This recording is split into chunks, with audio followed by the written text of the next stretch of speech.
we're going to go over the chart for the Aquarius eclipse.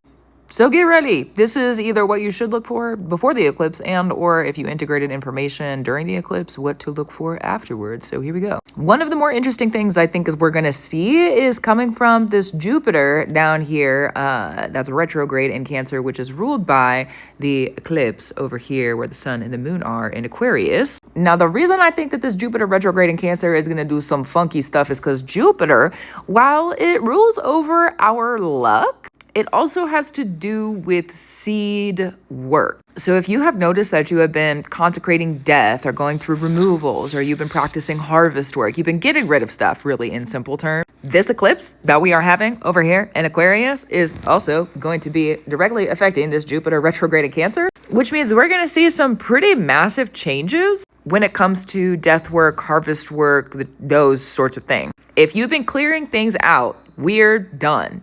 Done.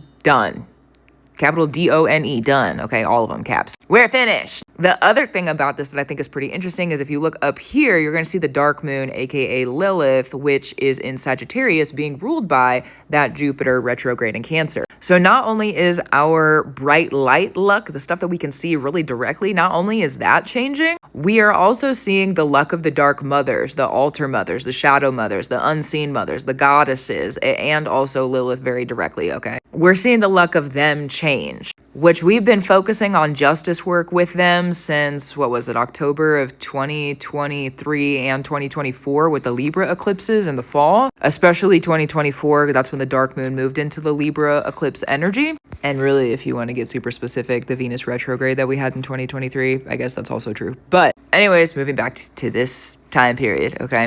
So everything mother, feminine, shadow related that you've been clearing out, you have balanced a lot of scales, more than likely, if that's the work you've been in, which means that luck is turning and changing, and now we're being offered something different, more justice-related, oriented stuff that's going to be a new seed of stuff that you could plant for this coming era. Here's new mother luck. Interesting, okay? Lightning has struck. What's the mother luck? If you need to look at it for yourself, definitely sit and look at it. I know I've been reflecting on this a lot recently too. Moving on into some of the other stuff, okay? We are also, while we have Saturn and Neptune over here that are almost conjunct in Aries during this eclipse, being ruled by a Mars that is in Aquarius with the eclipse itself, we are also seeing a Chiron in Aries. So we're going to see a lot of probably like, oh, I've really done this healing. Oh, maybe there's a little bit more work I need to do. Oh, my head is healing. Oh, my mindsets are healing.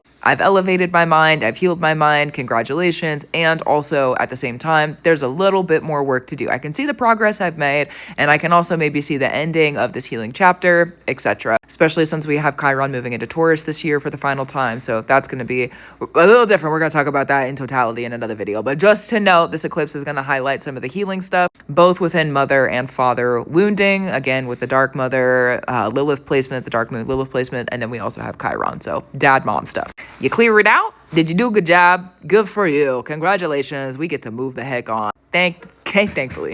We are also going to see with this eclipse a consecration of this Saturn-Neptune thing we've got going on. Saturn and Neptune are going to be direct a couple days after this eclipse that we have in Aquarius on February 17th. A new era of spirituality coming in. Lots of new lessons, and this Saturn and Neptune being together at the beginning of Neptune and Aries is allowing Neptune to build hierarchy and structure within its new era at the very beginning that we are going to have to abide by for a while. Now, we could see this within the physical realms, especially since we have the South Node over here in Virgo, very earthly. The South Node is earthly, Virgo is earthly, a lot of earth energy, okay? We're also seeing a square between Mars and Uranus down here in Taurus, and another earth sign, and squares, they bring things down into reality. And Mars is ruling over that Aries space. So we are going to see some earthly reality checks that maybe we were not expecting. It could be reality checks like, oh, I didn't realize I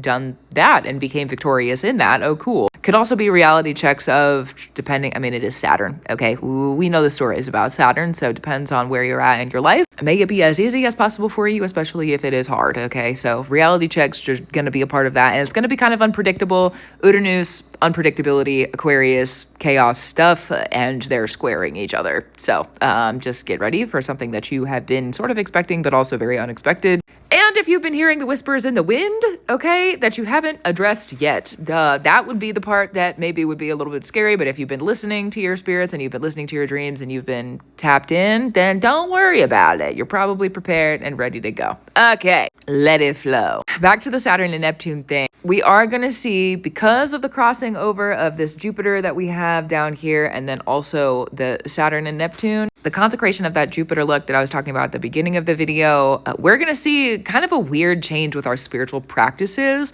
It also could be authority earned and hierarchy and authority that you could be looking at in the future. Something to know and note about Aries stuff is that it has to do with our birthrights.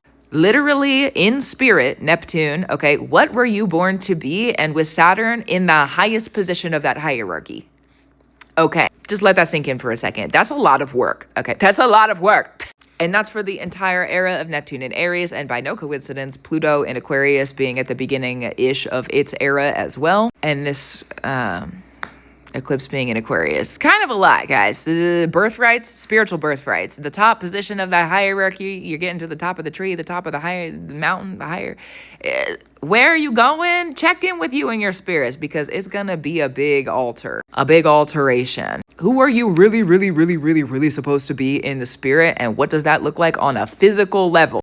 That's a lot about what this eclipse is going to bring in. And there's still because the North Node is in Pisces still, and we're seeing Mars and Aquarius ruling over that Neptune and Saturn, Neptune being the ruler of Pisces. We are going to see still a lot of information about the transitions that we need to make sure that that destiny and purpose of our birthrights within the spirit comes into reality. Again, unpredictable reality checks in the physical, totally okay. We'll talk more about the Virgo eclipse coming up later on. But if you are before the eclipse watching this, beautiful. If you're after the eclipse and you want to kind of like check in with the pathwork or like the information, beautiful also. Gratitude, reverence, and love to you. I'll talk to you soon. Have a beautiful eclipse. I've felt it for several days now, but I can definitely feel it right now. So anyways, keep up the brew you need to do. I will too. Talk to you soon.